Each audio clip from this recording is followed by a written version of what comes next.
लड़की हूँ, लड़ सकती हूँ, किसी ने कहा था और उनके ही पतिदेव ने कहा कि मैं भी चुनाव लड़ने का इच्छुक हूँ, लेकिन घर की लड़ाई शायद सामने आई। ना एक को टिकट मिल पाई, ना दूसरे को टिकट मिल पाई। चीन भी अतिक्रमण कर रहा था, वहाँ राहुल गांधी जी भी कहीं और घुसे थे। एक बंद कमरे में चीन के डिप्लोमेट के साथ नेहरू गांधी परिवार को चीन से पैसा क्यों लेना पड़ा, कितना पैसा लिया और कहाँ खर्च हुआ। फारूक अब्दुल्ला ने अभी हाल ही में कहा था कि we should open talks with Pakistan क्योंकि they have the atomic bomb. Mani Shankar Aiyar ने भी कहा है कि टॉक्स शुड ओपन। कुछ लोगों का शरीर यहाँ पर है, मन पाकिस्तान में, और दिल धड़कता है पाकिस्तान के लिए और वोटें मांगते हैं हिंदुस्तान। हमने पाकिस्तान को 65 में, 71 में, कारगिल में सब टाइम पे हराया, धूल चटाई, और कहीं अब आंख उठाई तो धूल में मिलाने का काम भी हो सकता है। कारगिल का युद्ध था, अमेरिका के राष्ट्रपति ने हमारे प्राइम मिनिस्टर को फ़ोन किया कि पाकिस्तान का प्राइम मिनिस्टर यहाँ पर आ गया, आप भी आ जाओ, इस समस्या को सुलझा देते हैं। अटल जी ने 2 टूक शब्दों में कह दिया कि जब तक एक एक घुसपैठियों को नहीं मार गिराते तब तक अपने देश के बाहर कदम नहीं रखूँगा।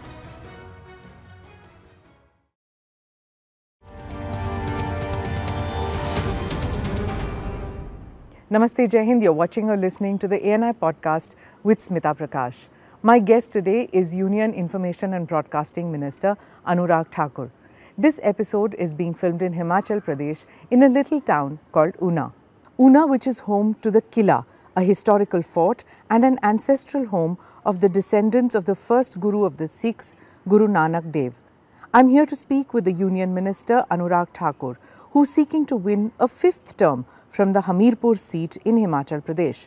His rivals are pulling out all stops to see that he doesn't return to the Lok Sabha yet again. So over to Anurag Thakur. Anurag ji, thank you so much कि आप ANI podcast में आए during this very busy period of campaigning. तो I will start by asking you 2008 bypoll, 2009, 2014, 2019. What hopes do you have कि voter आप पर फिर से भरोसा करेगी या फिर कांग्रेस का जो फिर एक बार किसी और को चूज़ करो यार, उस पे जाएंगे? पहले तो मैं आपका स्वागत करता हूँ देवभूमि हिमाचल प्रदेश में। धन्यवाद। और वीरभूमि मेरा संसदीय क्षेत्र है। आपने बहुत अहम सवाल किया कि जनता क्यों वोट करे 2008, 9, 14, 19, क्योंकि जैसा पहले किया वैसे इस बार भी करें। पहले भी विश्वास किया, अब भी विश्वास करें। पहले भी आशीर्वाद दिया, अब भी आशीर्वाद दें। और मैं तो ये कहूँगा, जनता ने एक उम्मीद के साथ वोट किया था और उम्मीद पे खरा उतरने का काम किया है, और ये दुनिया उम्मीद पे चलती है।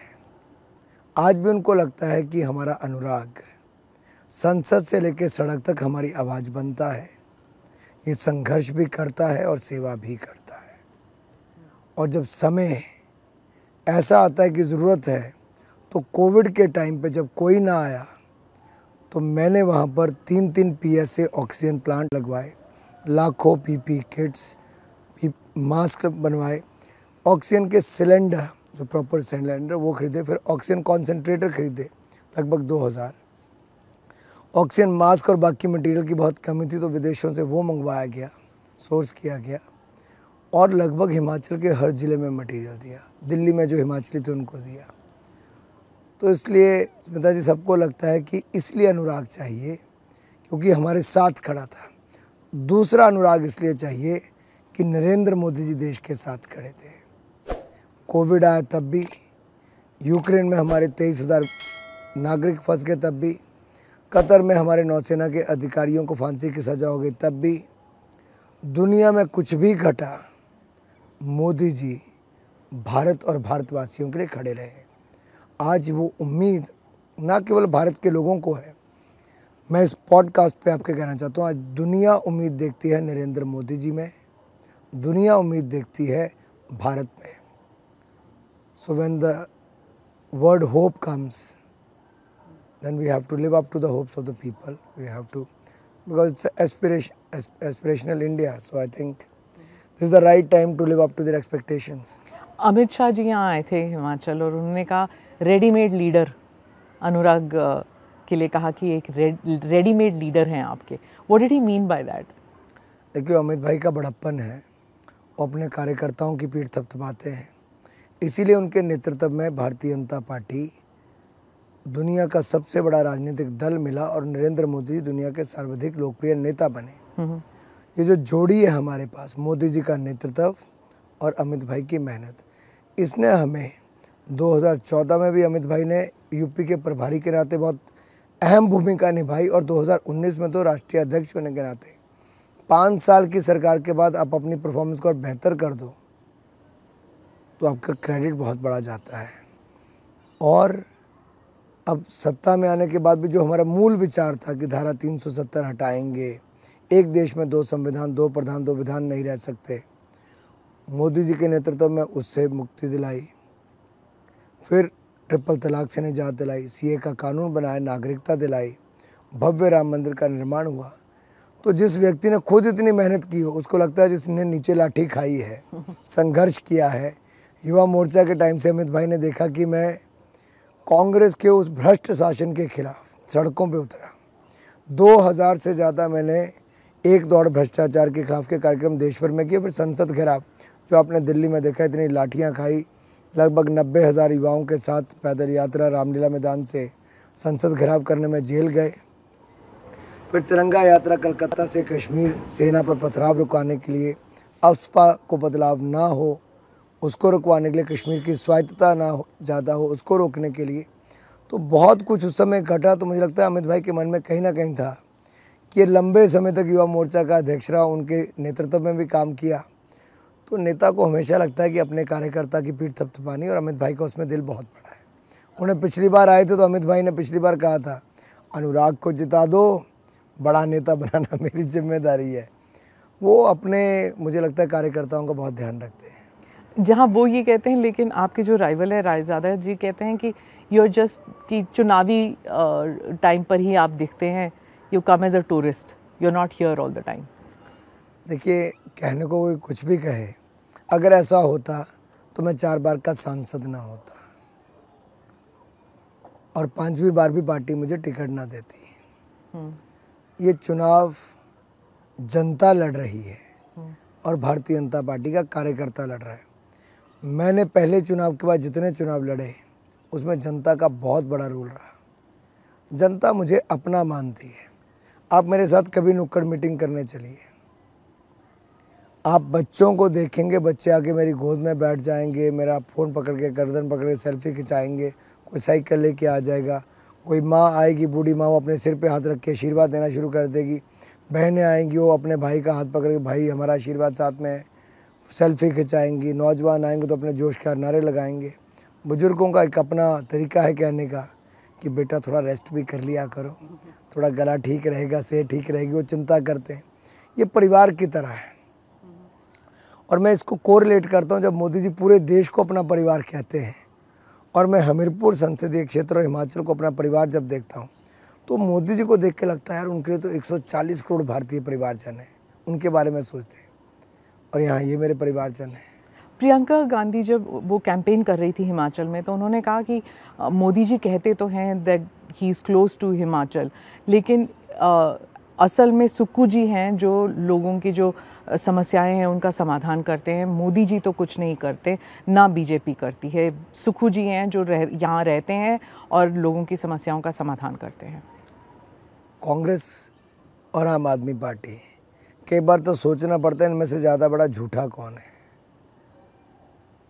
और नई नई राजनीति में कई लोग आते हैं, वो अपना दिखाने के लिए बहुत कुछ बोलते हैं, लेकिन ये तो उस परिवार से आती हैं जो लोग कई वर्षों से राजनीति में हैं. थोड़ा पढ़ना लिखना चाहिए, थोड़ा होमवर्क करना चाहिए. केवल आके बोल के चले गए तो हंसी का पात्र बनते हैं. भाई पहले बन गया, अब शायद इनकी बारी है. मैं इसलिए कह रहा हूँ स्मिता जी, कोविड का समय आया, मोदी जी ने हिमाचल को वैक्सीन दी, हिमाचल नंबर 1 आया वैक्सीन लगाने में. अब आपदा आई, मोदी जी ने 20,000 घर हिमाचल को दिए, 20,000 घर. मनरेगा का हज़ारों करोड़ रुपए का पैसा दिया डंगे लगाने के लिए, रास्ते बनाने के लिए और अपने घरों को रोकने के लिए, रिटेनिंग वॉल लगाने के लिए. तीसरा, हज़ारों करोड़ रुपये, लगभग 2000 करोड़ रुपये से ज़्यादा मोदी सरकार ने दिया हिमाचल प्रदेश को आपदा के समय। राज्य की सरकार ने क्या खर्च किया? 2 रुपये नहीं कांग्रेस की सरकार ने खर्च किए, 2 रुपये नहीं प्रदेश की सरकार ने। और ये भी जो केंद्र का आया उसमें भी अभी 200 करोड़ रुपया बचा हुआ है। सवाल ये खड़ा होता है कि कितना झूठ बोलेंगे। दूसरा, हिमाचल प्रदेश के लिए क्या नहीं दिया मोदी जी ने? एम्स 1700 करोड़ का, पीजीआई सैटेलाइट केंद्र 500 करोड़ का, 4 medical colleges, triple IT, central university, लगभग 20 के लगभग केंद्रीय विद्यालय, हज़ारों करोड़ रुपए की सड़कें। आप कभी हिमाचल अगर 1-2 साल पहले आई होंगी और आज की सड़कों को देखेंगे, आज कीरतपुर से बिलासपुर की सड़क बनी है 4 लेन हाईवे।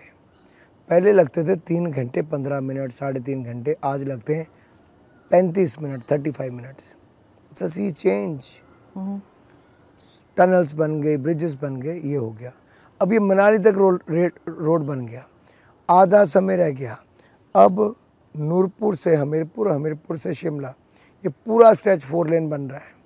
यानी कि नूरपुर से शिमला जाने में कम से कम 7 घंटे लगते थे, वो आने वाले टाइम में मात्र 4 घंटे का सफ़र रह जाएगा। वो भी मैं ज़्यादा कह रहा हूँ, 4 घंटे से कम। ये बदलाव है। रेलवे लाइन नहीं थी, हमने ऊना से लेकर दौलतपुर चौक तक रेलवे लाइन बना दी, 12 नई ट्रेन शुरू करा दी, इलेक्ट्रिफिकेशन करा दिया। भानुपल्ली बिलासपुर रेलवे लाइन जो कभी सोचते थे 40 साल पहले, वो मोदी जी ने शुरू करवा दी। सुक्खू ने 1 रुपया नहीं दिया। अगर सुक्खू जी ने रुपया दिया होता तो मैं आपके इस पे बोल देता कि दिया। उन्होंने काम रुकवा दिया। काम रुकवा दिया? जो चलता फिरता काम है उसमें 25% पैसा जो हिमाचल सरकार को देना था वो पैसा नहीं दिया। जो ज़मीन राज्य की सरकार को अपने पैसे से खरीदनी थी वो अपने पैसे से नहीं खरीदी, वो केंद्र का पैसा जो बनाने के लिए उससे काम करें। ऐसे कैसे होता है स्मिता जी? आप राज्यों का विकास करना चाहते हो और राज्य की तरफ से 1 रुपये का पैसा खर्च ना करो। ना आपने आपदा के समय खर्च किया, ना आपने रेलवे लाइन के समय किया। और एम्स और जोल सप्पड़ का जो मेडिकल कॉलेज है हमीरपुर में मेरे, इन दोनों में ही कांग्रेस ने 3-3 साल लगाए ज़मीन देने में। 3 साल में तो मेडिकल कॉलेज की दी नहीं, वो हमने आके दी। एम्स की 3 साल में आधी ज़मीन दी। सेंट्रल यूनिवर्सिटी के 5 साल में इन्होंने पैसे जमा नहीं कराए। दूसरा सेंट्रल यूनिवर्सिटी का जो दूसरा हिस्सा धर्मशाला है उसको 7 साल हो गए, 19 करोड़ रुपया नहीं जमा कराए। बाकी तो क्या विकास कराएंगे स्मिता जी? ये जो नॉन बीजेपी स्टेट गवर्नमेंट्स हैं, चाहे आप कर्नाटका की बात करें या तेलंगाना की बात करें और हिमाचल में भी, ये सभी कहते हैं कि बीजेपी जो है स्टेप मदरली ट्रीटमेंट करती है, ना आपदा के समय पैसे रिलीज़ करती है और ना हमारे हिस्से का जो पैसा होता है जीएसटी के कलेक्शन से, हमें कुछ नहीं मिलता उससे। What do you have to say? मैं आपके पॉडकास्ट पर खुला चैलेंज करता हूँ किसी भी कांग्रेस के नेता को देश भर से। मैं आपको स्पष्ट करता हूँ, जो नियम केंद्र सरकार के कहते हैं और जो यूपीए के टाइम के बने हुए, उन्हीं के अनुसार ही जो भी पैसा बनता है हमने वो दिया। और मैं तो एक बात आपको और कहूँगा, जितना कांग्रेस ने दिया होगा अपने समय उससे ज़्यादा मोदी जी ने दिया। हमने 1000 करोड़ रुपया तो हिमाचल प्रदेश को 50 साल के बाद बगैर ब्याज के वापस करना वो दिया। कभी हुआ हिमाचल में? देश में कभी नहीं हुआ। जीएसटी की कलेक्शन 90,000 करोड़ नहीं होती थी। ये राज्यों की सरकारों को जितनी सख्ती करनी चाहिए थी नहीं करती थी। मोदी जी, मैं वित्त राज्य मंत्री रहा जी, मोदी जी ने इतना बारीकी में काम देखा, टेक्नोलॉजी का उपयोग करके, और जो लोग इसमें फर्जीवाड़ा करते थे उनके ऊपर नकेल कैसे कसी जाए। आज 90,000 करोड़ से बढ़ के 2,20,000 करोड़ रुपये से ज़्यादा का जीएसटी कलेक्शन हो गया है। सर, राहुल गांधी भी आए थे यहाँ पर, उन्होंने भी कैंपेनिंग की और उन्होंने कहा कि जैसे ही इंडिया अलायंस की सरकार बनती है तो वो जो अग्निवीर स्कीम है, अग्निपथ स्कीम, उसे बिल्कुल ही उसी वक्त बंद कर देंगे।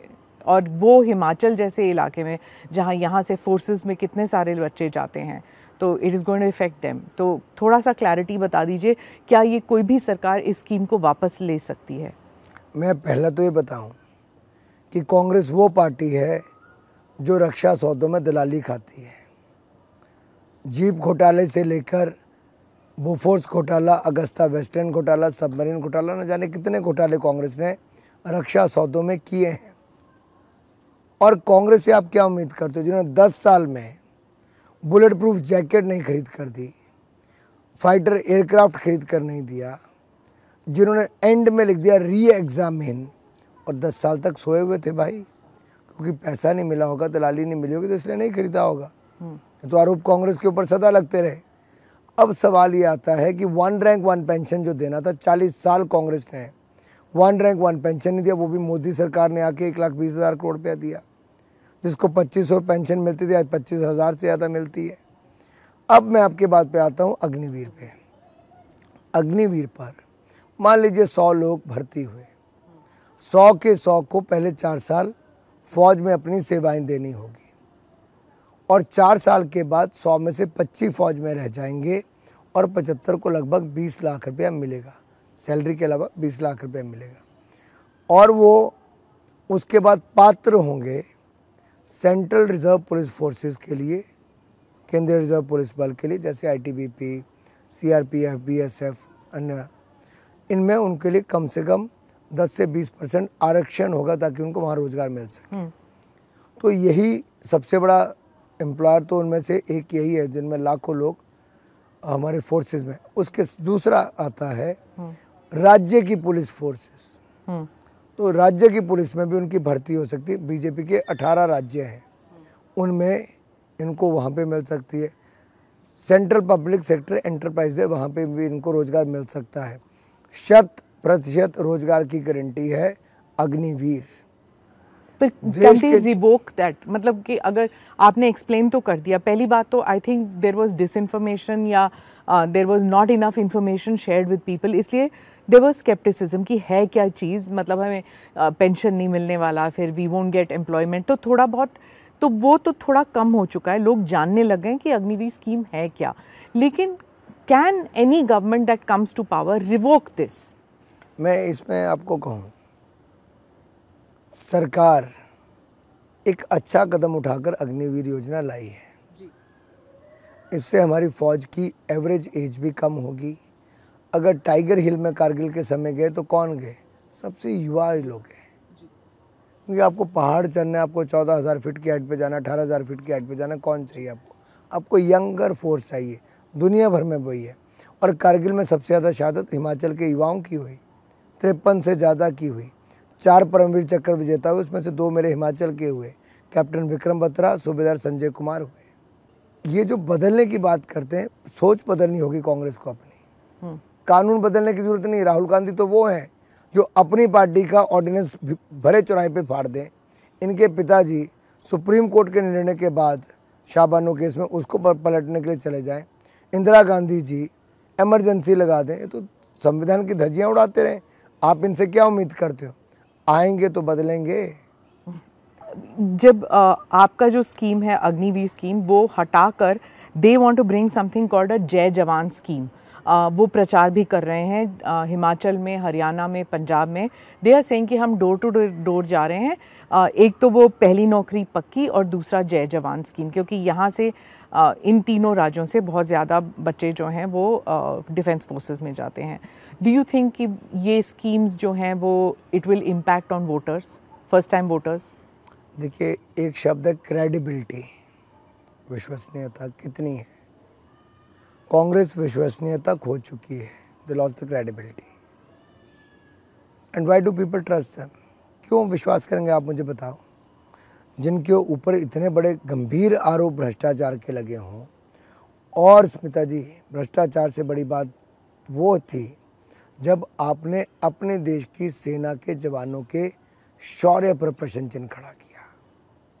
इससे बड़ा कुठारघात नहीं हो सकता। आप बालाकोट की जिक्र करें। निश्चित तौर पर जिस तरह से सर्जिकल स्ट्राइक की, एयर स्ट्राइक की है, उसमें स्पष्ट तौर पे पता चलता है कि भारतीय सेना ने घर में घुसकर मारा है, आतंकवादियों को करारा जवाब दिया है, और भारत सरकार उनके पीछे खड़ी थी।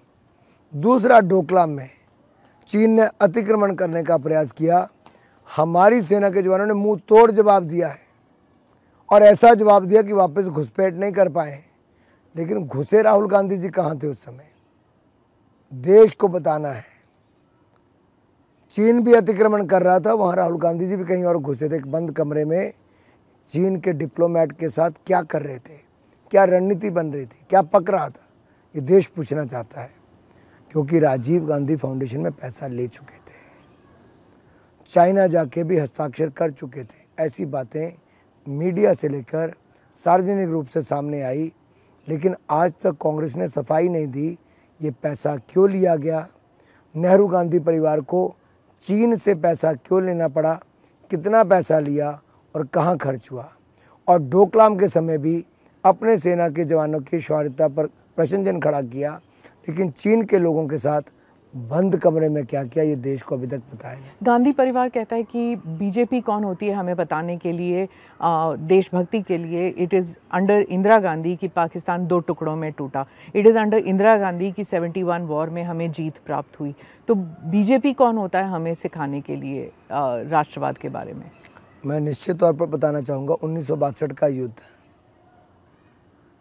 पंडित नेहरू का इतना बड़ा फेलियर, और मुझे लगता है वो सबको पता होना चाहिए।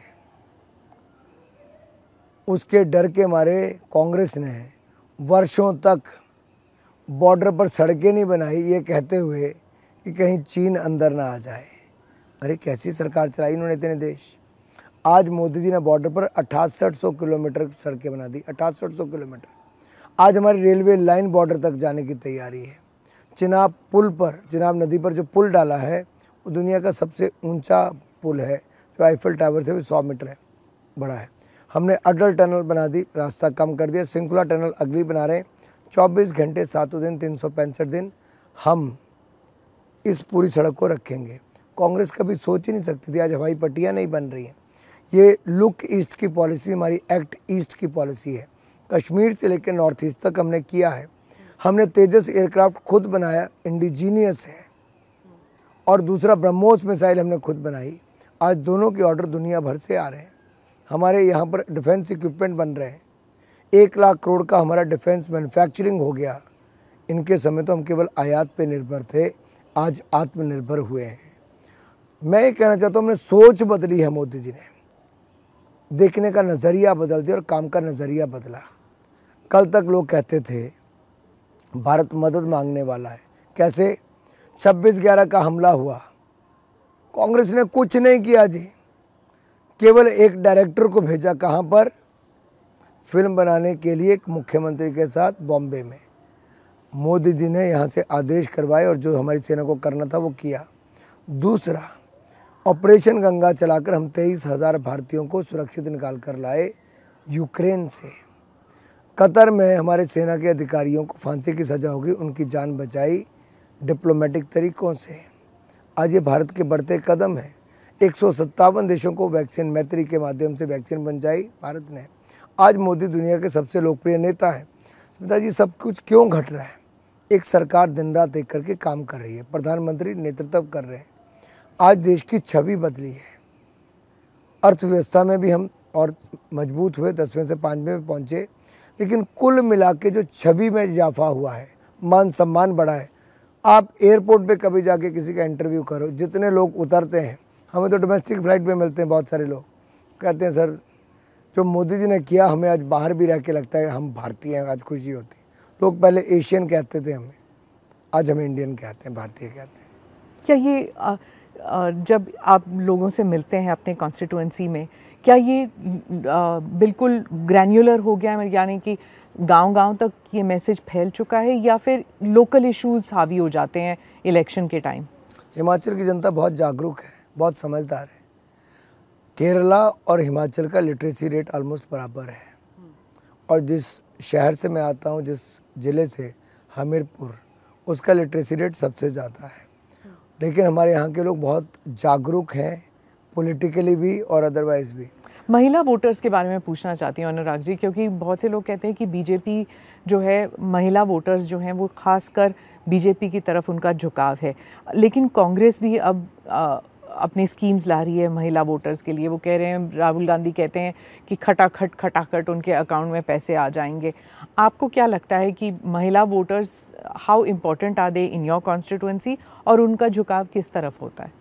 देखिए, लड़की हूँ, लड़ सकती हूँ, किसी ने कहा था, और उनके ही पतिदेव ने कहा कि मैं भी चुनाव लड़ने का इच्छुक हूँ। दोनों लड़ने की बातें करते रहे, लेकिन घर की लड़ाई शायद सामने आई और ना एक को टिकट मिल पाई, ना दूसरे को टिकट मिल पाई। चलिए, कोई नहीं। अब दूसरी लड़ाई लड़नी थी, वो भी नहीं लड़ पाए, अमेठी भी नहीं लड़ पाए, और वायनाड में कहकर आए थे अब मेरा सब घर परिवार यही है। और सोनिया जी ने दूसरी बार यहाँ के लॉन्च कर दिया रायबरेली में कि राहुल को मैं आपको सौंप रही हूँ। ये कितना झूठ बोलेंगे, कितना लोगों की आंखों में धूल झोंकेंगे। स्मिता जी, सबसे बड़ी बात ये आती है कि महिलाएं अपने आप को ठगी हुई महसूस कर रही हैं। अब जाइए उत्तर प्रदेश, देखिए क्या हालत है, कोई वापस पूछने नहीं आया। बाकी छोड़ो, चलो हाल की घटना, नेहा इनके काउंसलर की बेटी थी, उसने निकाह करने के लिए मना कर दिया क्योंकि जबरन करने की बात कर रहे थे। उसका गला रेत कर हत्या कर दी। उसको अपनी कर्नाटक की कांग्रेस की सरकार में न्याय नहीं मिला, उसके पिता को सीबीआई जांच की गुहार लगानी पड़ी। ये लोग वहाँ नहीं गए, हमारे राष्ट्रीय अध्यक्ष जेपी नड्डा जी गए, हमारे गृह मंत्री अमित शाह जी गए और उनको न्याय दिलाने की बात कही। राजस्थान में कितने बलात्कार अपराध की घटनाएं, नंबर 1 राजस्थान बन गया था कांग्रेस के शासनकाल में। एक बार गई क्या? ना राहुल जी गए, ना ये गए। भीलवाड़ा गए या बांसवाड़ा गए, साथ में लगते इलाके में एक दलित युवती के साथ अत्याचार, बलात्कार और हत्या हुई, वहाँ भी नहीं गए। ये कहते कुछ हैं, करते कुछ हैं। महिलाएं क्यों विश्वास करें? महिलाएं तो विश्वास करेंगी मोदी जी पर, जिन्होंने टॉयलेट दिया इज्जत कर, बैंक खाता दिया सेविंग के लिए, पक्का मकान दिया 4 करोड़ में से 3 करोड़ महिलाओं के नाम पे, जीवन की एक सिक्योरिटी दी है। जिनको पानी लाने के लिए, मैं तो गांव में रहता हूँ, मैं तो बचपन में कुएं पे पानी लेने हम लोग छुट्टियों में जब आते तो वहाँ पे खुद भी जाते थे, पानी का सब कुछ किया। फिर रसोई गैस का सिलेंडर, लकड़ी से मुक्ति दिलाई और जंगल जाने से किसने किया? मोदी जी ने किया। अनाज मुफ्त में दिया, मोदी जी ने दिया। ये सारी सुविधाएं देके महिलाओं के जीवन में एक बड़ा बदलाव लाए, सुख लाए, तो मोदी जी लाए। और फिर उनको, जो आप कहते हैं ना कि उनको स्ट्रेंथ देने का काम कहाँ हुआ? फोर्सेस में बढ़ा दिया, कमांडिंग पोजीशन में खड़ा कर दिया। रिपब्लिक डे परेड पे हमारे जितनी परेड्स हुई या उसके बाद झांकियाँ भी आई, सारी भारत की बेटियों ने उसमें नेतृत्व दिया। और तो और एक राष्ट्रपति ट्राइबल इलाके से आने वाली महिला है, ये हमारे लिए गौरव की बात है। दूसरा, हमारे जितने मेडल हमने जीते पिछले 6 सालों में, उसका 50% बेटियों ने जीता है। और हमने 33% आरक्षण विधानसभा लोकसभा में दिया, जो किसी ने नहीं दिया था, भाजपा ने दिया। हमारे अपने संगठन में 25% रिजर्वेशन हमारी महिलाओं के लिए है। ये कौन पार्टी करती है? कोई नहीं, भारतीय जनता पार्टी करती है। आप स्पोर्ट्स मिनिस्टर रहे हैं, जब विमेन रेसलर्स का इशू उठा था, क्या पार्टी को बैकफुट पे जाना पड़ा? और आपके लिए खासकर, was it a difficult period for you? Party को कोई बैकफुट पे नहीं जाना पड़ा। हमें जो करना था हमने वो किया। पहला काम, उनकी कोई कंप्लेंट नहीं थी, जब कंप्लेंट आई उन्होंने बात उठाई, हमने इंटरनल कंप्लेंट कमेटी अपनी गठित करके उसकी जांच करवाई। बाकी लोग, क्योंकि उसमें आईसीसी उनकी बनी थी, लेकिन रेसलिंग फेडरेशन में थी नहीं थी, एक बराबर थी, तो हम उनके ऊपर तो निर्भर कर नहीं सकते थे। तो हमने अपनी एक कमेटी बनाई, उसने पूरे सबको सुना, कई घंटों तक बैठ के उसकी रिपोर्ट दी। हमने वो दिल्ली पुलिस को रिपोर्ट दी, उस पर जांच हुई और फिर कोर्ट में दिल्ली पुलिस ने बयान दिया। उसके बाद उनको सज़ा या उनके खिलाफ वो जो आरोप तय किए गए। मैं वापस आपके पॉलिटिक्स पे आ जाती हूँ, आपके स्टेट के पॉलिटिक्स पर। आपने ठगने की बात की थी, प्रियंका गांधी और राहुल गांधी के बारे में बात हो रही थी। आपने सुक्कू जी के बारे में कहा कि वो ठग्गू हैं। ऐसे क्यों कहा आपने? क्या किया था सुक्कू जी ने? नहीं, देखिए, मैंने क्या कहा? मैंने कहा ऐसा कोई बचा नहीं जिसको कांग्रेस ने ठगा नहीं। और मैंने उदाहरण देके कहा कि 1500 रुपये मिले क्या? नहीं। 2 रुपये किलो गोबर खरीदा क्या? नहीं। 100 रुपये लीटर दूध खरीदा? नहीं। 1 लाख नौकरी दी? नहीं। क्या 300 यूनिट बिजली की मुफ्त है? नहीं। मैंने को दिया क्या? कहते कुछ नहीं। मैं कह ठगने का काम किया, ऐसा कोई बचा नहीं जिसको ने ठगा नहीं, या ठगों सरकार को, और मैं कह ठगू की सरकार को। वो तो कहते हैं कि आप खरीद फरोख्त में लगे हुए हैं। कांग्रेस के जो MLAs हैं, आपने उनको करोड़ों रुपए में खरीद के डिफेक्शन किया है। दे एक्यूज यू ऑफ दैट। अपना घर संभले ना और दूसरे पर आरोप लगाएं। आप मुझे बताइए इन्होंने काम ऐसा क्या किया कि इनके विधायक इनके साथ रहते हैं। आप उम्मीदवार उसको बना कर लाए जो हिमाचल के खिलाफ मुकदमे लड़ता है। एक तरफ ये पानी के लिए रॉयल्टी मांगते हैं, दूसरी तरफ वो मुकदमा उनके खिलाफ लड़ता है। छोटा सा स्टेट हिमाचल, नॉन हिमाचली को आप कैंडिडेट कैसे देते हो? जो सेंटिमेंट्स पे। फिर दूसरा, अगर आप देते हो तो इतनी ताकत रखो कि आप जिता पाओ, आप वो भी नहीं कर पाए। आपके 43 MLA, हमारे 25, 18 का डिफरेंस, आप फिर चुनाव हार जाते हो। इससे बड़ा मिसमैनेजमेंट क्या होगा? हंसी के पात्र बन गई ये सरकार ये। और हंसी का पात्र इसलिए बन गई कि अहंकार बहुत है पर ज़मीन पे काम कोई नहीं है। 28,000 करोड़ का कर्जा लिया है पर ज़मीन पे विकास कोई नहीं है। इसीलिए प्रियंका जी को 3-3 दिन उपचुनाव में वोट मांगने पड़ रहे हैं। वो कह रहे थे कि 15-15 करोड़ लेके आप एक MLA को खरीद के अपनी पार्टी में ले आ रहे हैं। किसने कहा ये? आरोप है आप पर, आपकी पार्टी पर। मैं कहता हूँ जो भी आरोप लगाता है वो तथ्य दे, वरना उनको नोटिस हो गया मुख्यमंत्री जी को। मुख्यमंत्री जी को जो MLAs हैं उन्होंने नोटिस दे दिया है कि मन घड़ंत आरोप लगाते हैं, या तो तथ्य दें, सबूत दें, वरना डेफामेशन केस भुगतें। अरविंद केजरीवाल ने कितने डेफामेशन केस भुगते? अरुण जेटली से माफ़ी मांगी, मजीठिया से मांगी, गडकरी जी से मांगी, कईयों से मांगी, तो फिर भी इलेक्शन जीत जाते हैं। फिर भी झूठ बोलने से नहीं हटते। अब दिल्ली में आप बड़े बड़े वायदे करके कर जाओ कि मैं ये भी मुफ्त, वो भी मुफ्त, तीसरा भी मुफ्त, तो ऐसे कैसे चलता है स्मिता जी? ये एक सरकार है जिसका जेल मंत्री भी जेल में, स्वास्थ्य मंत्री भी जेल में, शिक्षा मंत्री भी जेल में है, शराब मंत्री भी जेल में, उप मुख्यमंत्री जेल में, और मुख्यमंत्री भी जेल में है। कांग्रेस जो है वो इस राज्य में it looks like by election के बारे में थोड़ा ज़्यादा ही नर्वस है in comparison to the Lok Sabha elections. Focus उनका उस पे है क्योंकि वो कहते हैं कि खुलेआम बीजेपी के लीडर्स कह रहे हैं कि अगर वो पार्लियामेंट्री इलेक्शंस जीत जाते हैं तो they are going to topple the government. इसलिए देखिए, सरकार अपने बोझ से गिर जाएगी, किसी को गिराने की ज़रूरत नहीं है। ये 9 हम नहीं लाए थे, खुद आए। और इंडिपेंडेंट को क्या पड़ी थी जिसके पास अभी 3.5 साल से ज़्यादा समय पड़ा? ऐसे खुद इतने सारे लोगों का हृदय परिवर्तन एकाएक कैसे हो जाता है? अच्छा, मुझे आप एक बात बताओ, हम किसी कंपनी में बहुत सिक्योर जॉब में काम कर रहे हैं, लेकिन आपके पास काम कोई नहीं है। आप सुबह जाते हो, शाम को आ जाते हो, और अंदर ही अंदर घुटते रहते हो, यार काम नहीं, काम नहीं। जिस व्यक्ति को काम करना है उसको तो काम चाहिए, उसको केवल पद नहीं चाहिए। तो MLA को तो रोज़ जनता पूछती, भाई 1500 रुपये कहाँ है, ये सड़क क्यों नहीं बनी, नाली क्यों नहीं बढ़ी? तो इस सरकार के पास पैसा कहाँ है? 28,000 करोड़ रुपया कर्जा लिया और मित्रों के साथ मौजें की और कुछ नहीं किया। सारे मित्र जो हैं, दोस्त जो हैं, उनको कभी एक बड़ा पद, दूसरा पद, इस तरह के आरोप लगे हैं, गंभीर आरोप लगे हैं। सर, आप OROP के बारे में बात कर रहे थे, क्या इसका असर चुनाव पर पड़ेगा? देखिए, OROP केवल चुनाव के लिए नहीं, ये हक दिया है पूर्व सैनिकों को, और ये हक 40 साल से नहीं मिला था, ये मोदी सरकार ने दिया है। और फौजी भाई जो हैं वो केवल 1 रैंक 1 पेंशन तक सीमित नहीं, वो ये भी देखते हैं कि जिस देश की सेना में उन्होंने अपनी सेवाएं दी, उस सेना को कितना सशक्त मोदी जी कर रहे हैं। डाइट में कितना फ़र्क पड़ गया, सुविधाओं में कितना फ़र्क पड़ गया, और आपको जो सिक्योरिटी के लिए इक्विपमेंट चाहिए, जो वेपन चाहिए, उसमें किस तरह से लेटेस्ट टेक्नोलॉजी का उपयोग करके फ़र्क पड़ गया। और उससे भी ऊपर अगर कोई बात है कि आपका नेता आपके पीछे खड़ा हो गया, यानी कि देश का प्रधानमंत्री आपके पीछे खड़ा है। मैं आपको एक छोटा सा उदाहरण देता हूँ, शायद मोदी जी आपको कभी इंटरव्यू में बताएं। कारगिल का युद्ध था, और जैसा मैंने कहा, हिमाचल के बहुत सारे जवान शहीद हुए।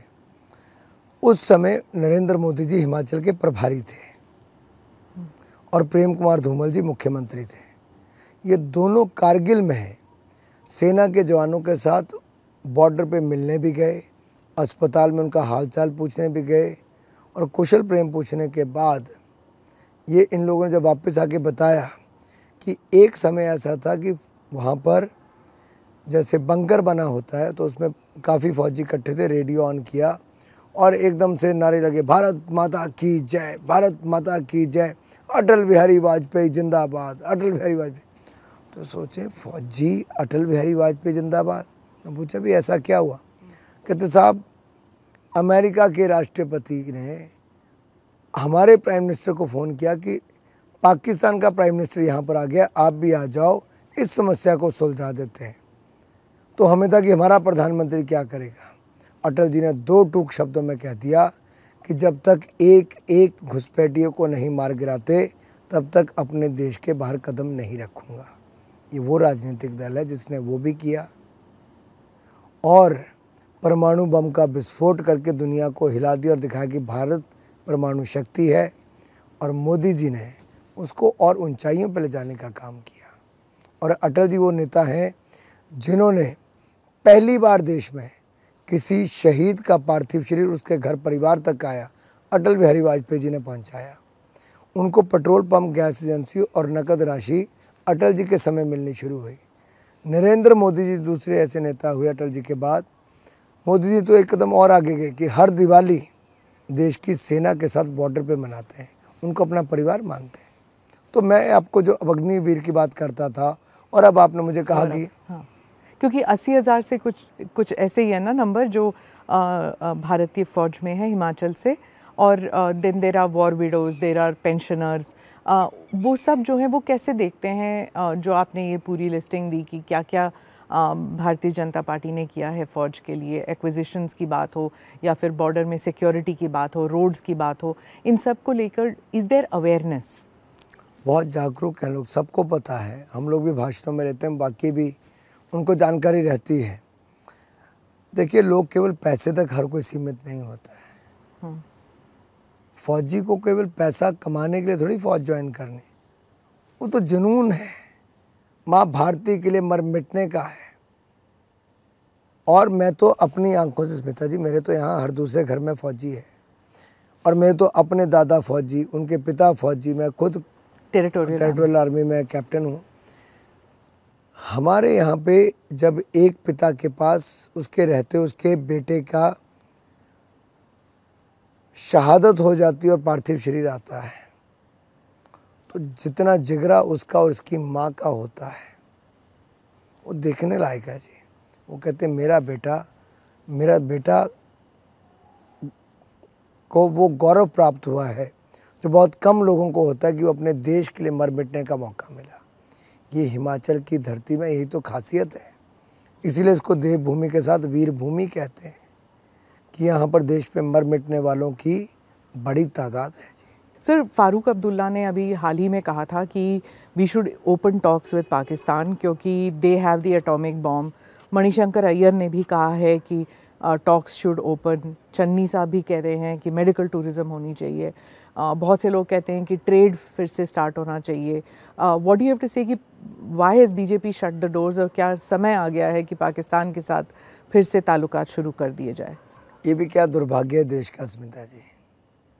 कुछ लोगों का शरीर यहाँ पर है, मन पाकिस्तान में है और दिल धड़कता है पाकिस्तान के लिए और वोटें मांगते हैं हिंदुस्तान। ये कैसे होगा? कहते हैं पाकिस्तान ने चूड़ियाँ नहीं पहन रखी, पाकिस्तान के पास परमाणु बम है, और अपने को कहते हो ख़त्म कर दो, परमाणु बम हथियार कर दो। अब कहते हैं वाघा बॉर्डर खोल दो, मेडिकल असिस्टेंस के लिए आना है। मेडिकल असिस्टेंस की आड़ में मिलिटेंट्स ने आना है। और कांग्रेस वालों, इस देश ने आतंकवाद आपके समय बहुत देखा, बहुत झेला, हज़ारों लोगों की जानें गई हैं। आतंकवादियों की बोलती बंद मोदी सरकार ने करवाई है। और जब तक पाकिस्तान लॉन्च पैड बना रहेगा आतंकवाद को बढ़ावा देने का, भारत में घुसपैठ कराने का, तब तक उनके लिए खुल नहीं सकता है। यही कहते थे क्रिकेट खिलाओ इनके साथ। अरे क्यों खिलाएं भाई? आतंकवाद को बंद करें तब खेलेंगे बायलैटरल को। और मैं आपको एक बात कहूँ, ऐसी कौन सी मजबूरी है कि पाकिस्तान का गुणगान करना ज़रूरी है? कौन सा वोट बैंक है यहाँ पर जिसको ये एड्रेस करते हैं? और सबसे बड़ा सवाल एक और खड़ा होता है, ये भारत को आज भी पाकिस्तान के हाथ क्यों देखते हैं? अरे भारत कहाँ पहुँच गया? दुनिया की 5वीं बड़ी अर्थव्यवस्था, पाकिस्तान में 2 वक्त की रोटी खाने के लाले पड़े हुए हैं। हमने पाकिस्तान को 65 में, 71 में, कारगिल में सब टाइम पे हराया है, धूल चटाई, और कहीं अब आंख उठाई तो धूल में मिलाने का काम भी हो सकता है। अरे देखिए, पाक अधिकृत कश्मीर में, पीओके में अभी भी कितने लोग सड़कों पर निकल कर आए, हाहाकार मची हुई है। वहाँ तो कुछ और होने जा रहा है, और यहाँ ये पाकिस्तान के स्तुति गान में लगे हैं। कौन है ये लोग? ये वही हैं जो बार बार करते हैं, लेकिन इसमें कुछ नए लोग भी ऐड होते जा रहे हैं कांग्रेस के। सवाल ये खड़ा होता है कि इनकी पार्टी की सीनियर लीडरशिप क्यों नकेल नहीं कसती? वो कहाँ कसेंगे स्मिता जी? उन्हें तो टुकड़े टुकड़े गैंग के लोग भी अपनी पार्टी में शामिल करवा लिए, उनको टिकट दिला दी, उनको चुनाव लड़वा दिए। अब कल्पना करो, जो लोग नारे लगाते थे भारत के टुकड़े हों हज़ार, इंशाअल्लाह इंशाअल्लाह, a country without a post office, जो भारत का नामो निशान मिटाना चाहते थे, उनको टिकट दिया राहुल गांधी जी ने। ये देश कभी माफ़ नहीं करेगा ऐसे लोगों को टिकट देना। ये कांग्रेस की सोच कहाँ की कहाँ पहुँच गई। थोड़ा सा लार्जर पिक्चर पे आती हूँ मैं। अब बस एक राउंड पोलिंग रहता है। आफ्टर 6 राउंड्स ऑफ पोलिंग आप क्या मानते हैं कि बीजेपी के कितने नंबर आ चुके हैं? आपकी किट्टी में कितने सीट आ चुके हैं? ये तो खाका आप बना रही होंगी अब तक। नहीं, हम लोग सर्वे नहीं करते, इसलिए मैं आपसे पूछती हूँ। क्योंकि आजकल तो फेक इतने चलते हैं, पता नहीं किसका दिखाते हैं कि इतनी बीजेपी, इतनी कांग्रेस जीतेगी, इतनी होगी, पर किसी को क्या बताना स्मिता जी? हमें राहुल जी है ना बताने वाले।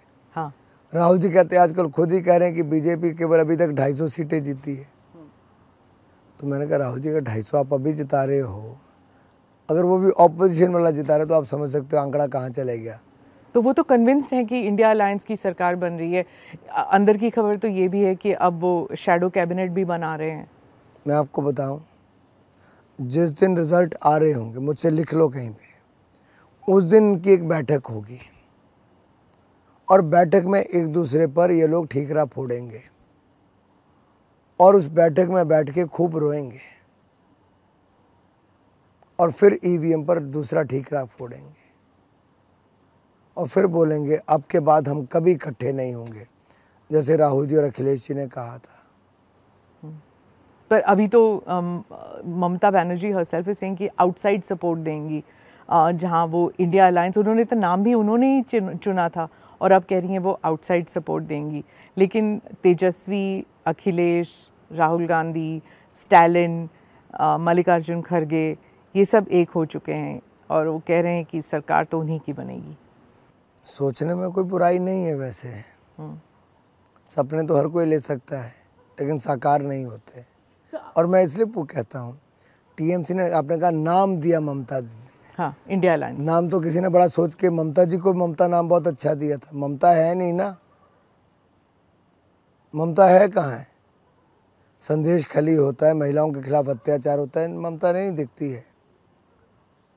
शाहजहां शेख को संरक्षण मिलता है, अपराधियों को मिलता है, एक नहीं अनेक बार महिलाओं के खिलाफ अत्याचार अपराध होते हैं, ममता नहीं दिखती है जी। और इन्हीं ममता बनर्जी के द्वारा कांग्रेस पार्टी के साथ गठबंधन नहीं किया जाता है, राहुल गांधी की यात्रा को नहीं आने दिया जाता है। और कांग्रेस के नेता अधीर रंजन चौधरी कहते हैं बीजेपी को वोट दे दो लेकिन कांग्रेस को मत दो। अब देखो साहब, ये क्या हालत है। आम आदमी पार्टी भगवंत मान एक तरफ कांग्रेस के कपड़े फाड़ देते हैं पूरी विधानसभा में कि इनसे ज़्यादा भ्रष्ट हमने कोई पार्टी नहीं देखी, इनके साथ हम कहाँ हाथ मिलाएंगे। और साथ में उस सेम डे अरविंद केजरीवाल जी हाथ मिलाते हैं। फिर वो अगला भाषण देते हैं कि मैं गया था अभी इंडी गठबंधन की मीटिंग में, अखिलेश यादव ने कहा कि भाई राहुल गांधी जी ने मुझे कहा कि हम, कांग्रेस वालों ने कहा कि हम इतनी सीटों पर चुनाव लड़ेंगे। तो मैंने कहा कौन कौन सी पे लड़ोगे? तो उन्होंने कहा इस सीट पे लड़ेंगे। कहता नहीं, आपके पास तो यहाँ उम्मीदवार ही नहीं। कहते नहीं, हमारे पास उम्मीदवार है, कांग्रेस ने कहा। कहते कौन? उन्होंने एक नाम बताया कि फलाना फलाना अली करके कोई। तो कहते भाई ये आपका उम्मीदवार है? कहते हाँ। कहते उसको तो मरे 7 साल हो गए, तो ऐसे ऐसे इनका गठबंधन है। लेकिन अरविंद केजरीवाल कहते हैं that the BJP is out to get him, उनको कोर्ट के ज़रिए वो दबाव डाल रहे हैं कि जेल में he should die in jail. He is accused the BJP of trying to murder him literally. आपने जो शुरू में हिंदी में कहा उसमें मैं थोड़ा सा पिक कर रहा हूँ कि कोर्ट पे दबाव बना रहे हैं. भाजपा कभी कोर्ट पे दबाव नहीं बनाती. हम सम्मान करते हैं न्यायालयों का. ये तो अरविंद केजरीवाल जैसे लोग हैं जो हर संवैधानिक संस्था के ऊपर प्रश्न चिन्ह उठाते हैं. जब खुद राजनीति में नहीं थे तब कहते थे कि ईडी सीबीआई सोनिया गांधी को उठाएं, 2 घंटे इंटेरोगेट करें, सब सच बाहर आएगा. और जब ईडी इनको 9 बार नोटिस देती है तो श्रीमान हाजिर नहीं होते हैं. और जब ईडी गिरफ्तार कर लेती है, कोर्ट भी उनको जल्दी कहीं बेल नहीं देती है कि वो चुनाव लड़ने के लिए कंडीशनल बेल देती है, तो उसमें भी कहते हैं 7 दिन की और राहत दी तो तबीयत बहुत ख़राब है. और जब बेल मांग रहे तो उस समय 47 डिग्री टेम्परेचर में जीप पे खड़े होकर रोड शो कर रहे हैं. कोर्ट सब देखता है जी. सर, जब आम आदमी पार्टी कहती है कि बीजेपी जो है वो इदारों पे कब्जा कर रही है, चाहे ईडी हो, चाहे कोर्ट्स हो, चाहे मीडिया हो, कोई भी पिलर ऑफ डेमोक्रेसी जो है अब कायम नहीं है because BJP is crushing everything. यही बात फॉरेन मीडिया में भी आ रही है. आप INB minister, information broadcasting minister हैं, इसलिए मैं पूछना चाहूँगी, जब फॉरेन मीडिया कहती है कि भारत में अब अगर बीजेपी की सरकार फिर से आती है, मोदी जी फिर से प्रधानमंत्री बनते हैं, तो India is going to slide towards autocracy और यहाँ पर कभी फिर से चुनाव होंगे नहीं. देखिए, पहली बात तो मुझे किसी फॉरेन मीडिया का लेक्चर नहीं चाहिए कि हिंदुस्तान कैसे चलेगा. ये वो लोग हैं जो कहते थे कि भारत की अर्थव्यवस्था ख़त्म हो जाएगी. ये वही लोग हैं जो कहते थे कि कोविड के समय करोड़ों भारतीयों की मृत्यु हो जाएगी. इन्होंने जो कुछ कहा वो बिल्कुल उल्टा गया है. ये तो अरविंद केजरीवाल जी का जो कुछ नहीं बना उस पर भी इतनी बड़ी स्टोरी कर देते थे, तो उनकी क्रेडिबिलिटी आहिस्ता आहिस्ता जा रही है. पहली बात ये है. दूसरा, हमारे देश के अंदर संवैधानिक संस्थाओं पर दबाव बनाने का प्रयास अगर ऐसे लोग करेंगे, और जो कांग्रेस पार्टी जो 60 साल सत्ता में रही, वो लोग संवैधानिक संस्थाओं पर प्रश्न चिन्ह खड़ा करें. और फॉरेन मीडिया जिन लोगों ने इमरजेंसी लगाई, सब कुछ किया और उस समय मीडिया को कुचलने का काम किया.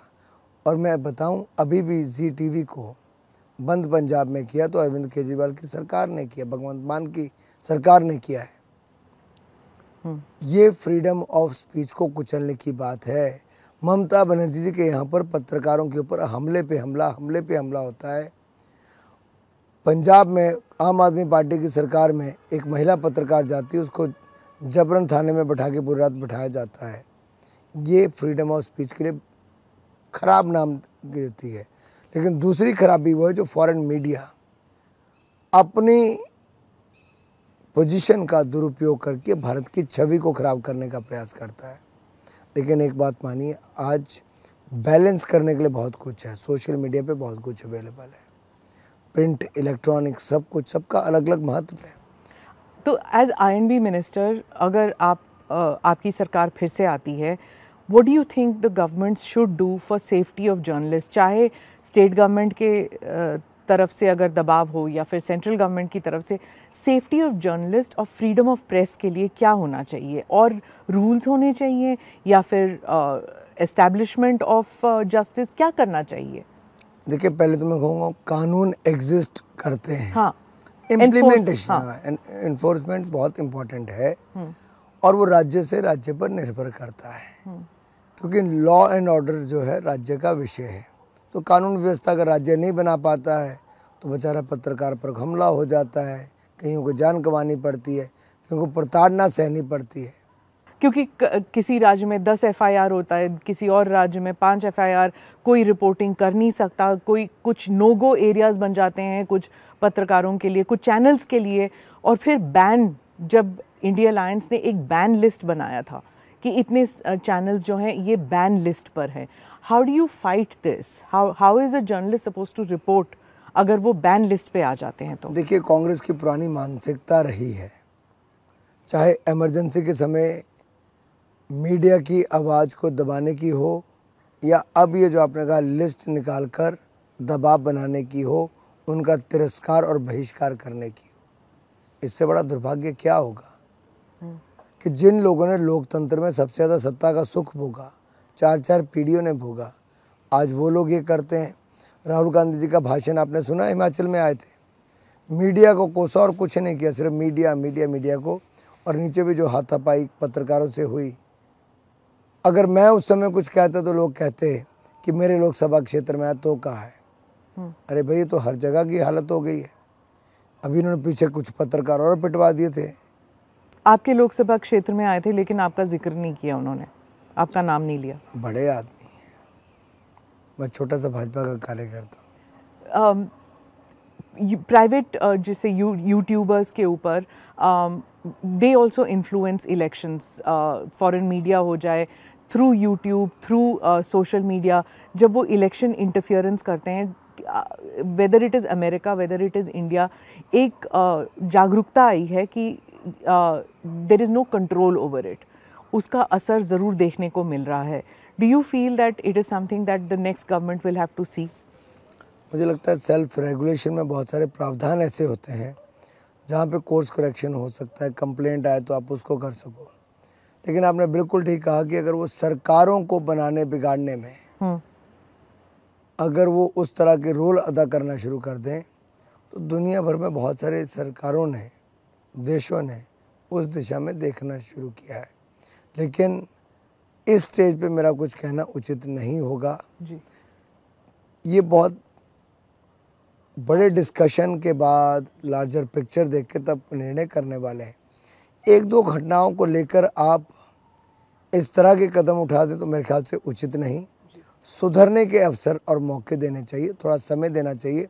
मैच्योरिटी कई बार समय के साथ आती है, और कई बार ऐसा होता है कुछ लोगों की 20 बार लॉन्च होती है, सब बार फेल हो जाती है, मैच्योरिटी तब भी नहीं आती है। सर, 2019 के चुनाव को अगर कंपेयर करें 2024 के चुनाव से, व्हाट अबाउट द डिस्कोर्स? गाली गलौज इतनी हो चुकी है, पहले मौत का सौदागर वगैरह बोला जाता था, एक सिंगल कमेंट था इधर उधर, स्ट्रे कमेंट, लेकिन अब it has become so bad कि अब वो शॉक वैल्यू ही नहीं रही, रोज़ के रोज़ गाली गलौज उतर आए, सभी पार्टियाँ। व्हाट डू यू फील कि इसमें क्या सब पार्टी एक साथ मिलकर बात करके टू इम्प्रूव द डिस्कोर्स? देखिए, मुझे लगता है जीत हासिल करने के लिए आप किसी भी स्तर तक गिर जाओ, ये उचित नहीं।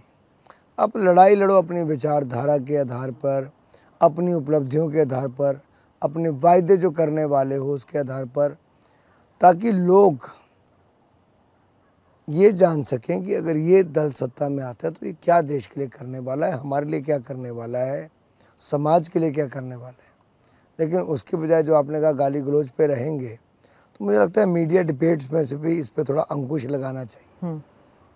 केवल आप अपना प्लेटफॉर्म दे दें 8 लोगों को बिठा कर, और उस 30 मिनट में आपको 3 मिनट बोलने का टाइम भी नहीं आता, 3 मिनट भी नहीं आता, और आप 30 मिनट उस डिस्कशन पे बैठते हैं जिसमें एंकर 10 मिनट लेता है।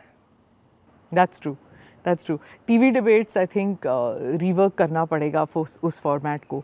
सर, मैं ये भी पूछना चाहती हूँ, जो पहले 2 चरण थे चुनाव के, पोलिंग के, उस वक्त ऐसे लग रहा था बीजेपी हैड इट्स नैरेटिव, लेकिन तीसरे राउंड तक बात चली थी कि ये जो संविधान बदलने का जो किस्सा चला था, जब कांग्रेस कह रही थी कि बीजेपी जो है 400 पार इसलिए चाहती है ताकि संविधान बदल सके, आरक्षण हटा सके। बीजेपी को ये नैरेटिव बदलने के लिए या इसका मुकाबला करने के लिए 2 और राउंड लग गए। 5वें राउंड तक बीजेपी का एक नैरेटिव निकाल के आई कि ये तो संविधान बदलना तो कांग्रेस पार्टी ने किया था। Do you feel that it was a reaction और आपकी पार्टी इतनी एजाइल नहीं थी? नहीं, 2 बातें हैं। पहली बात तो बिल्कुल कोरा झूठ था। संविधान बदलने की ना भाजपा ने कभी सोची, ना सोच रही है। 62 बार संशोधन किया है तो कांग्रेस पार्टी ने किया है, पंडित नेहरू जी से लेकर मनमोहन सिंह जी तक। और शायद मेरा आंकड़ा ठीक ना हो, लेकिन रफली मैं कह सकता हूँ कि 16-17 बार नेहरू जी ने तो 32 बार इंदिरा जी ने किया है। इस तरह के आंकड़े हैं। अब मैं आपको दूसरी बात कहता हूँ, भाजपा 10 साल सत्ता में थी। कितने साल? 10 साल पूर्ण बहुमत की सरकार थी। उसके बावजूद हमने न संविधान को छेड़ा, न SC ST OBC के कोटा को छोड़ा। 30 साल हम गुजरात में सत्ता में हैं, वहाँ पे भी नहीं छेड़ा। 20 साल से मध्य प्रदेश में, वहाँ पे भी नहीं छेड़ा। अन्य राज्यों में भी हमारी सरकार सत्ता में कई बार आई, हमने SC ST OBC के आरक्षण को नहीं छेड़ा और ना ही छेड़ेंगे। मोदी जी ने तो इकोनॉमिक वीकर सेक्शन, जो आर्थिक तरफ से कमज़ोर हैं, उनके लिए रिजर्वेशन दिया, इनको नहीं छेड़ा। तो कांग्रेस ने तो इनका छीन कर एक समुदाय को दे दिया। और ये बार बार हर निर्णय में कांग्रेस के नज़र आता है कि एक समुदाय विशेष को देकर वो अपनी तुष्टिकरण की राजनीति करती है। Sir I want to come to some of the programmes जो आप करते हैं। एक आपका है ये सांसद मोबाइल स्वास्थ्य सेवा, जो मेडिकल वैन्स हैं। There are 32 doctors vans I believe, जहां डॉक्टर्स, टेक्नीशियंस, मेडिकल किट्स हैं, जांच किया जाता है लोगों के लिए। तो थोड़ा इसके बारे में बताएं। काफ़ी इनिशिएटिव्स हैं स्मिता जी, वैसे कि कुछ अलग हट के किया है। और जब मैं ज़मीन पे जाता था अपने लोकसभा क्षेत्र में, तो ये देखने को मिलता था कि पूरे पहाड़ से ऊपर के नीचे आते हैं, बस का इंतज़ार करते हैं, फिर शहर जाते हैं, फिर जाके उनका टेस्ट होता है और फिर दवाई और उपचार होता है। अब मुझे लगा क्यों ना हम अस्पताल इनके घर द्वार पहुंच जाए। तो उसमें हमने क्या किया, मोबाइल मेडिकल यूनिट, इसको सांसद मोबाइल स्वास्थ्य सेवा बनाया। अंबेडकर जी की जयंती पर हमने 14 अप्रैल 2018 को इसको लॉन्च किया 3 गाड़ियों के साथ। देखते हैं कैसा चलता है। बहुत अच्छा रिस्पॉन्स आया। रोज़ के 60-70 लोग एक गाड़ी पे आते थे और महीने क्या 5-6 हज़ार लोगों को सेवाएं दो, और मुफ्त में जांच, मुफ्त में उपचार, मुफ्त में दवाइयाँ। हमने 10 लाख से ज़्यादा लोगों को मुफ्त में जांच, दवाइयाँ और उपचार किया है, और लोगों का लगभग 60 करोड़ रुपये से ज़्यादा बचा है। ऐसे ही हमने सांसद खेल महाकुंभ करवाया, जो युवाओं को नशों से दूर रखने का और खेलों को बढ़ावा देने का था। तीसरा हमने एक से श्रेष्ठ करवाया, जिसमें एक टीचर 15 से 20 बच्चों को पढ़ाती है, शाम के टाइम पे ट्यूशन क्लासेस। और वो प्रोटीन शेक भी हम उनको देते हैं ताकि मैल नरिशमेंट ना हो, वो और ताकतवर हों और अच्छे हों, तंदुरुस्त हों। लेकिन बड़ी बात है, 12,000 बच्चे इन लगभग 600 प्लस सेंटर्स में पढ़ते हैं, जिनके माँ बाप मजदूरी करते हैं, छोटा मोटा काम करते हैं, या फिर अच्छे घर से भी होंगे, पढ़ाने लायक नहीं होंगे, तो उनको ट्यूशन पढ़ाने का काम होता है। चौथा है हमारा सांसद भारत दर्शन योजना, जो मेरिटोरियस स्टूडेंट्स को हम देश भर का भ्रमण कराते हैं। वो अलग अलग बड़े नेताओं से, इंडस्ट्री लीडर से मिलते हैं, इंस्टीट्यूशंस देखते हैं, दुनिया देखते हैं, पार्लियामेंट देखते हैं, और उनको एक्सपोजर मिलता है। इसकी शुरुआत हुई जब मैं पुरस्कार वितरण समारोह में जाता था, तो मैं बाद में बैठ के पूछता था, भैया बच्चों आप करते क्या हो, कितने शहर देखे, कितने ज़िले देखे। 12 में से अधिकतर बच्चों ने हिमाचल के 3-3 ज़िले भी नहीं देखे थे।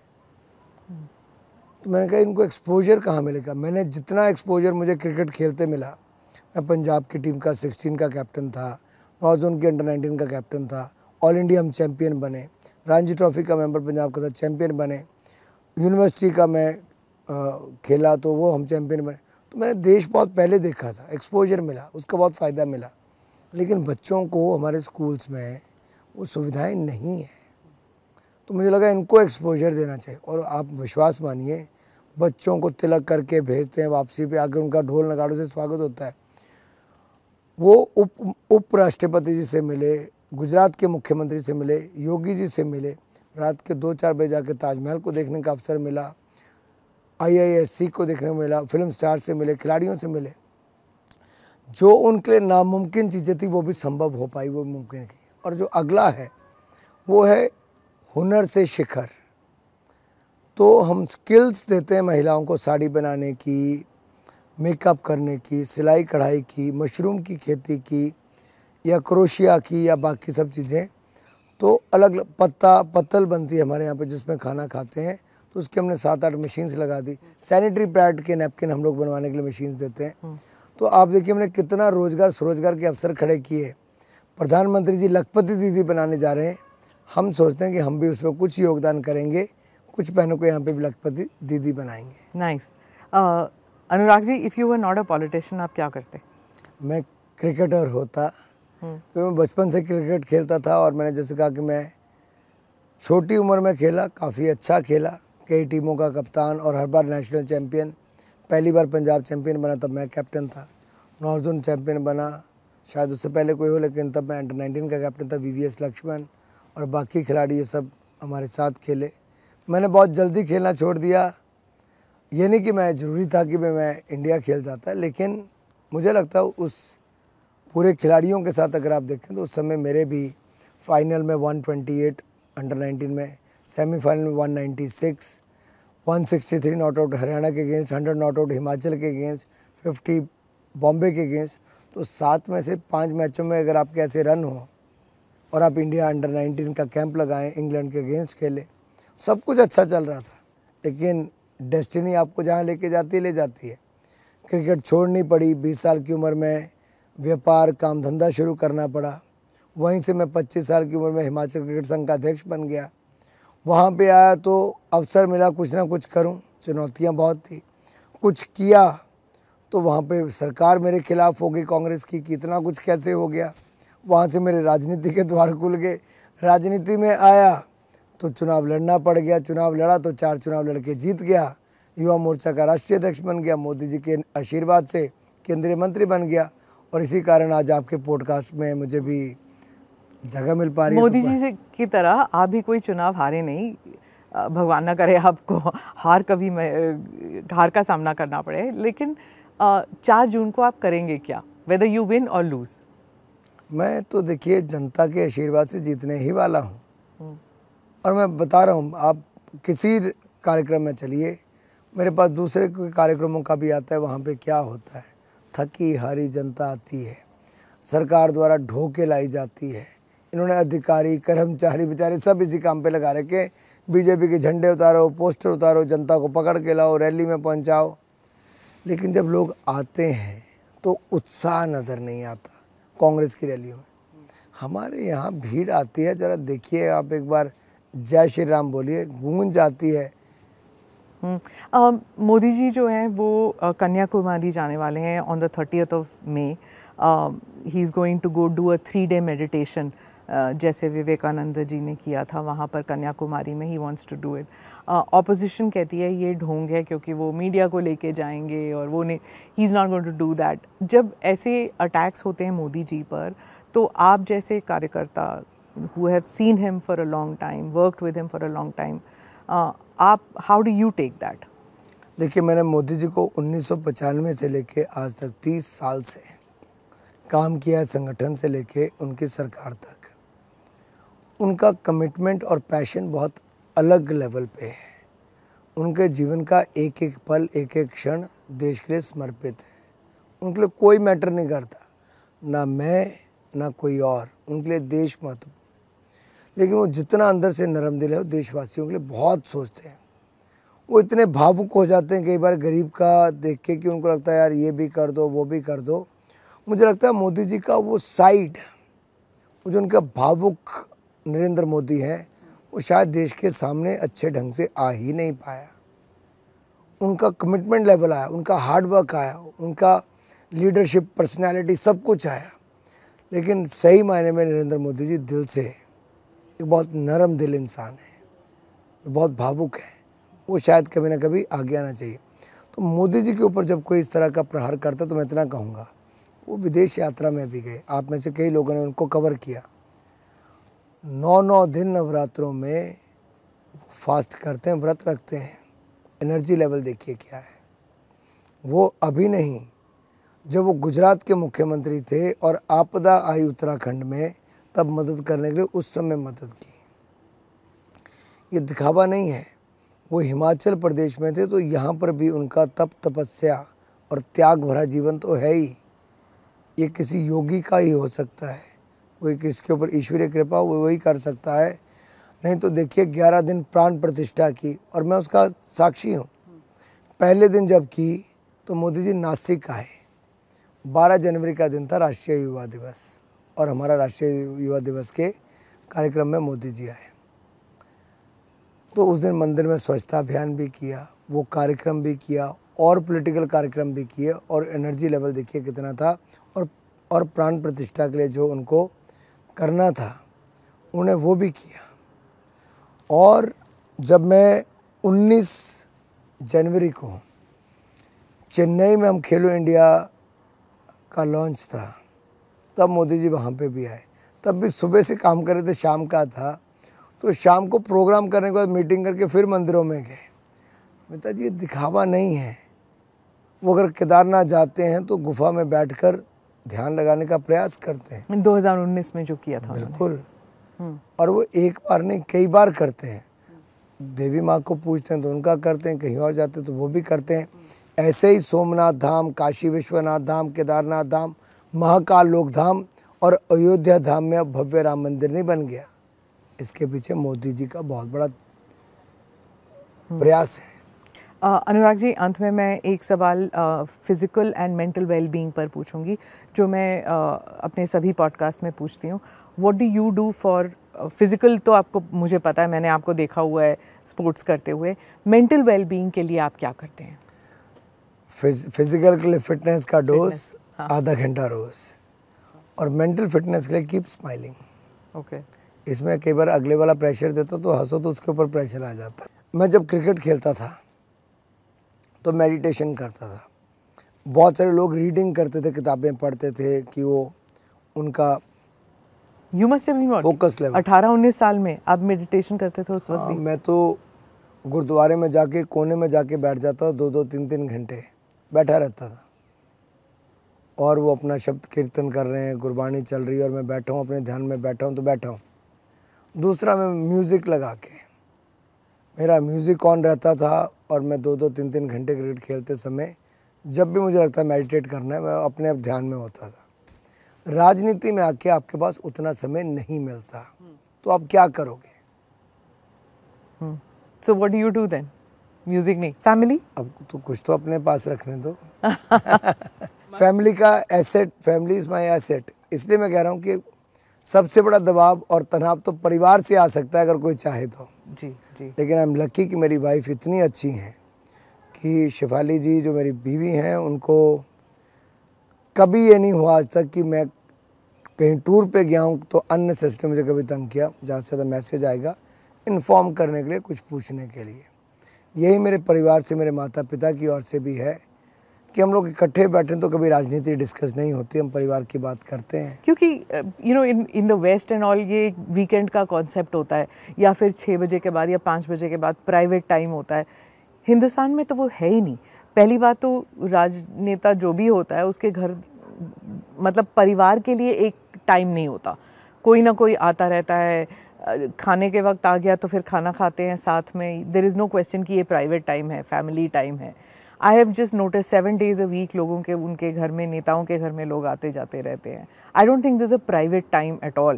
देखिए, कोई हमें पूछता कि आपके घर में खाना कितना बनता है, चाय कितनी बनती है, हम कहते मत पूछो यार। हाँ। लेकिन वो सौभाग्यशाली घर है जिसमें इतने लोग आते हैं। हाँ। अतिथि देवो भव हमारे यहाँ पे जब कहते हैं, तो हिमाचल तो वैसे टूरिस्ट को अट्रैक्ट करने वाला, सुविधाएं देने वाला है।